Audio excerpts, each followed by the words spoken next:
Hari ini, mari kita mempelajari firman Tuhan bersama dengan khotbah berjudul, Bapakku bekerja sampai sekarang, maka aku pun bekerja juga.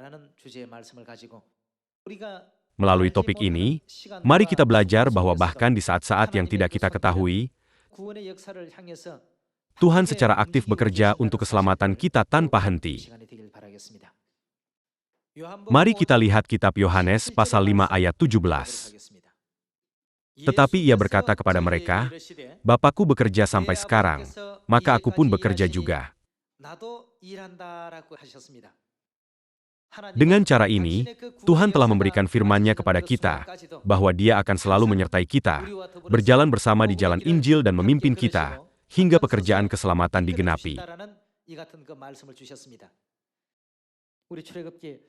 Mari kita membuka Keluaran pasal 14, dan melihat beberapa hal yang telah dilakukan Tuhan Bapa bagi kita.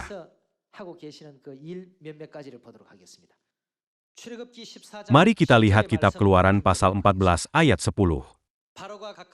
Ketika Fir'aun telah dekat, orang Israel menoleh, maka tampaklah orang Mesir bergerak menyusul mereka. Lalu sangat ketakutanlah orang Israel, dan mereka berseru-seru kepada Tuhan.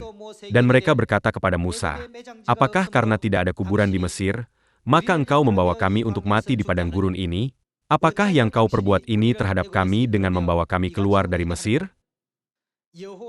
Berfirmanlah Tuhan kepada Musa, mengapakah engkau berseru-seru demikian kepadaku? Katakanlah kepada orang Israel, supaya mereka berangkat. Dan engkau, angkatlah tongkatmu dan ulurkanlah tanganmu ke atas laut dan belahlah airnya, sehingga orang Israel akan berjalan dari tengah-tengah laut di tempat kering. Ketika Musa mengangkat tongkatnya dan mengulurkan tangannya ke atas laut, apa yang Tuhan lakukan? Dia membelah laut. Itu bukan karena kuasa ajaib Musa. Musa tidak melakukan sihir apapun. Hanya setelah Tuhan memerintahkan dan umat Tuhan menaatinya. Tuhan membelah laut dan mengizinkan mereka melewati laut di tanah kering. Seperti yang dikatakan, Bapakku bekerja sampai sekarang. Tuhanlah yang mempersiapkan jalan untuk membawa orang Israel keluar dari Mesir dan memimpin mereka ke tanah Kanaan yang berlimpah susu dan madu. Itu adalah karya Tuhan. Lalu, di zaman ini di mana kita hidup di padang gurun iman, berjalan di jalan Injil, siapa yang pada akhirnya menyelesaikan segalanya sampai kita mencapai kerajaan sorga yang kekal?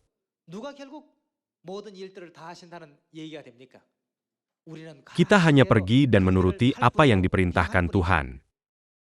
Tuhan menyertai Musa, Yosua, dan Elia. Sama seperti Tuhan menyertai Abraham dan Nuh, Dia juga menyertai kita saat ini.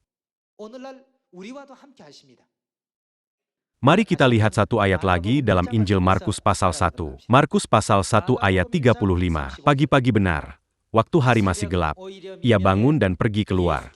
Ia pergi ke tempat yang sunyi dan berdoa di sana. Tetapi Simon dan kawan-kawannya menyusul dia. Waktu menemukan dia mereka berkata, semua orang mencari engkau. Jawabnya, marilah kita pergi ke tempat lain, ke kota-kota yang berdekatan, supaya di sana juga aku memberitakan Injil, karena untuk itu aku telah datang. Yesus berkata, karena untuk itu aku telah datang. Apa yang Yesus lakukan ketika dia datang ke bumi ini? Dia memberitakan Injil untuk menyelamatkan jiwa-jiwa yang sekarat, memimpin mereka ke dalam kebenaran hidup baru. Lalu, karena apa yang Yesus lakukan adalah menginjil, bukankah kita mengetahui dengan pasti apa pekerjaan Bapa? Menyelamatkan jiwa juga merupakan pekerjaan Tuhan. Bapakku bekerja sampai sekarang, maka aku pun bekerja juga. Aku akan menolong kamu. Jadikanlah semua bangsa muridku dan baptislah mereka dalam nama Bapa dan Anak dan Roh Kudus. Dan ajarlah mereka melakukan segala sesuatu yang telah kuperintahkan kepadamu. Sama seperti aku menolong Musa dan Yosua, aku akan menolong engkau dalam pekerjaan ini. Semoga kita semua dapat menjadi anak-anak yang setia yang ikut serta dalam pekerjaan Bapa dan Ibu. Saya akan mengakhiri khotbah.